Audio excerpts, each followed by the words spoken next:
bumubuga. No?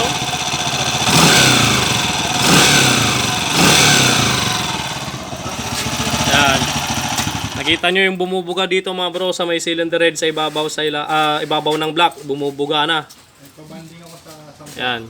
Papalitan na daw natin ng block. Itong motor ni ka bro. From La Union ba bro? Ayun. Bro, taga La Union ka? Ayun, from La Union si ka bro. Ito, Mulawin na TMX 155. Palit din ng clutch damper, wire harness na buo. Okay? Palamigin muna natin. Siyempre, mainit-init pa yan. Kadarating lang ni ka bro.